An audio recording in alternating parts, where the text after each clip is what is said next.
actually tougher than you think. You never knew that.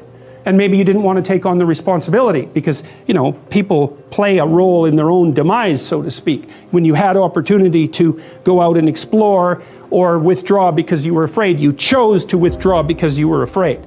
So it's not only that you were overprotected often, it's that you were willing to take advantage of the fact that you were overprotected and run back there whenever you had the opportunity. You know, so maybe you're a kid in the playground, right, and you're having some trouble with other kids, and you know in the back of your mind, I should deal with this myself, but you go and tell your mom and get her to intervene. And you know that that's not right. You know that you're breaking the social contract, but it's easier, and so that's what you do. You run off to an authority figure and hide behind the Great Father, right, roughly speaking. Well, the problem with that is you don't learn how to do it yourself. So then you have to relearn it painfully when you're 40. So then you take people out. You say, well, what are you afraid of? Rank it from 1 to 10. So 10 is, we'll make a list of 10 things you're afraid of. The thing you're least afraid of, we'll call number 10. So we'll start with that. Okay, well, I'm afraid of elevators. Okay, well, let's look at a picture of an elevator. Let's have you imagine being in an elevator. Let's go out to an elevator and let you watch the terrible jaws of death open, because that's how you're responding to it symbolically, right? And you're going to do that at the closest proximity you can manage. You find out, you go do that, it works. You're nervous as hell, especially from an anticipatory perspective. Shaking. You go out, you stop, you watch it happen, and you actually calm down. You do that 10 times and it no longer bothers you. Well, what you've learned that you didn't die, but more importantly than that, you've learned that you could withstand the threat of death. That's what you've learned. And then you move a little closer, and then you move a little closer, and then you move a little closer, and finally you're back in what's no longer the elevator from a symbolic perspective. It's a tomb, right? It's a place of enclosure and isolation. And you learn, turns out I can withstand that. And then you're much more together, much more confident. And that's often, one of the things that often happens in situations like that, I've seen this multiple times, is that if you run someone through an exposure training process like that and toughen them up, they'll often start standing up to people around them in a way they never did before. Sometimes people are bullied because they can't fight back. This can happen to people who are weaker physically than their opponents. This is one of the most common reasons for the bullying experienced by children. Even the toughest of 6-year-olds is no match for someone who is 9. A lot of that power differential disappears in adulthood, however, with the rough stabilization and matching of physical size, with the exception of that pertaining to men and women, with the former typically larger and stronger, particularly in the upper body, as well as the increased penalties, generally applied in adulthood to those who insist upon continuing with physical intimidation. But just as often, people are bullied because they won't fight back. This happens not infrequently to people who are by temperament compassionate and self-sacrificing, particularly if they're also high in negative emotion and make a lot of gratifying noises of suffering when someone sadistic confronts them. Children who cry more easily, for example, are more frequently bullied. It also happens to people who have decided, for one reason or another, that all forms of aggression, including even feelings of anger, are morally wrong. I have seen people with a particularly acute sensitivity to petty tyranny and over-aggressive competitiveness restrict within themselves all the emotions that might give rise to such things. With their capacity for aggression straight, jacketed within a too narrow morality, those who are only or merely compassionate and self-sacrificing and naive and exploitable cannot call forth the genuinely righteous and appropriately self-protective anger necessary to defend themselves. If you can bite, you generally don't have to. When skillfully integrated, the ability to respond with aggression and violence decreases, rather than increases the probability that actual aggression will become necessary. If you say no early in the cycle of oppression, and you mean what you say, which means you state your refusal in no uncertain terms and stand behind it, then the scope for oppression on the part of oppressor will remain properly bounded and limited. Naive, harmless people usually guide their perceptions and actions with a few simple axioms. People are basically good. No one really wants to hurt anyone else, the threat. And Certainly, the use of force, physical or otherwise, is wrong. These axioms collapse, or worse, in the presence of individuals who are genuinely malevolent. Worse means that naive beliefs can become a positive invitation to abuse, because those who aim to harm have become specialized to prey on people who think precisely such things. Under such conditions, the axioms of harmlessness must be retooled.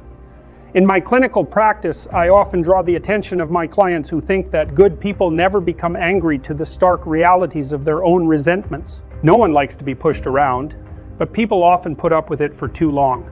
So I get them to see their resentment first as anger, and then as an indication that something needs to be said.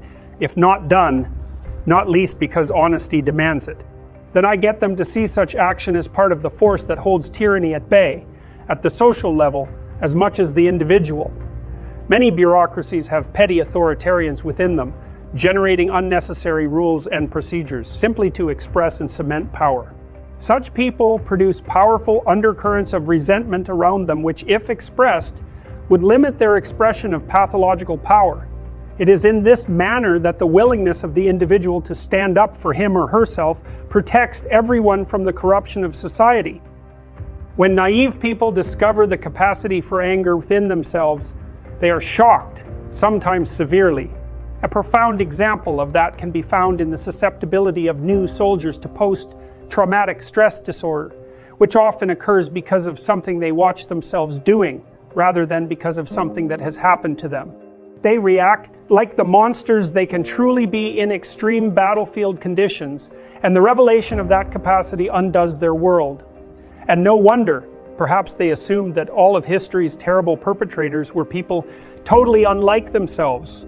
Perhaps they were never able to see within themselves the capacity for oppression and bullying, and perhaps not their capacity for assertion and success as well. I have had clients who were terrified into literally years of daily hysterical convulsions by the sheer look of malevolence on their attackers' faces. Such individuals typically come from hyper-sheltered families, where nothing terrible is allowed to exist, and everything is fairyland wonderful, or else. When the awakening occurs, when once naive people recognize in themselves the seeds of evil and monstrosity, and see themselves as dangerous, at least potentially, their fear decreases. They develop more self-respect. Then perhaps they begin to resist oppression. They see that they have the ability to withstand because they are terrible too. They see they can and must stand up because they begin to understand how genuinely monstrous they will become, otherwise feeding on their resentment, transforming it into the most destructive of wishes. To say it again, there is very little difference between the capacity for mayhem and destruction, integrated and strength of character. This is one of the most difficult lessons of life.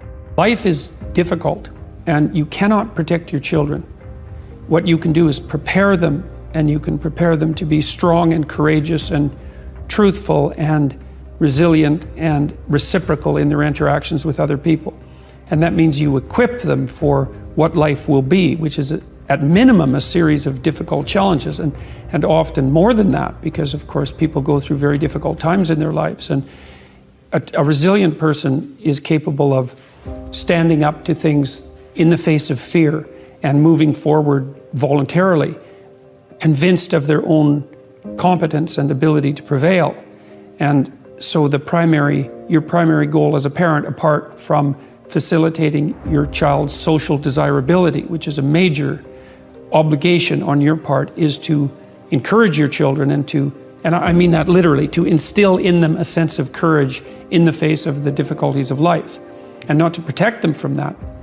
We don't even want to be protected from those difficulties, because a major part of life and its meaning is the challenge that comes with confronting difficulties.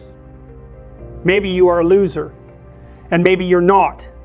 But if you are, you don't have to continue in that mode. Maybe you just have a bad habit. Maybe you're even just a collection of bad habits. Nonetheless, even if you came by your poor posture, honestly, even if you were unpopular or bullied at home or in grade school, it's not necessarily appropriate now. Circumstances change. If you slump around with the same bearing that characterizes a defeated lobster, people will assign you a lower status, and the old counter that you share with crustaceans sitting at the very base of your brain will assign you a low dominance number. Then your brain will not produce as much serotonin. This will make you less happy and more anxious and sad, and more likely to back down when you should stand up for yourself. It will also decrease the probability that you will get to live in a good neighborhood, have access to the highest quality resources, and obtain a healthy, desirable mate. It will render you more likely to abuse cocaine and alcohol as you live for the present in a world full of uncertain futures.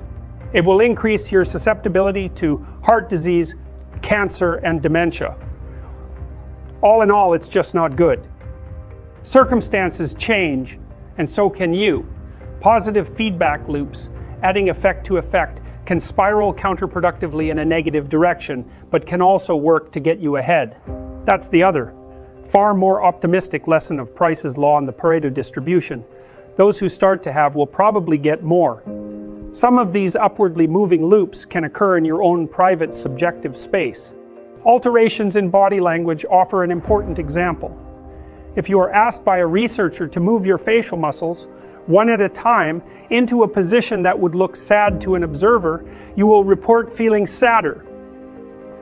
If you are asked to move the muscles one by one into a position that looks happy, you will report feeling happier. Emotion is partly bodily expression and can be amplified or dampened by that expression. Some of the positive feedback loops instantiated by body language can occur beyond the private confines of subjective experience in the social space you share with other people.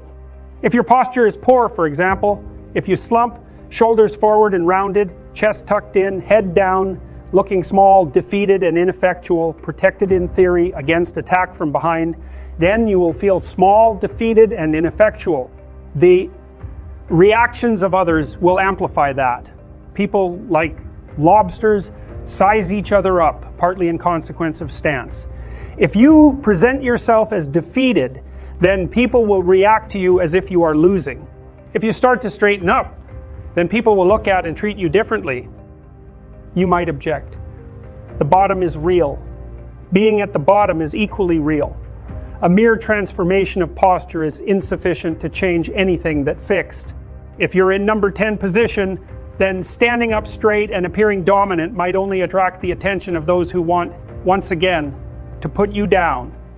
And fair enough, but standing up straight with your shoulders back is not something that is only physical, because you're not only a body.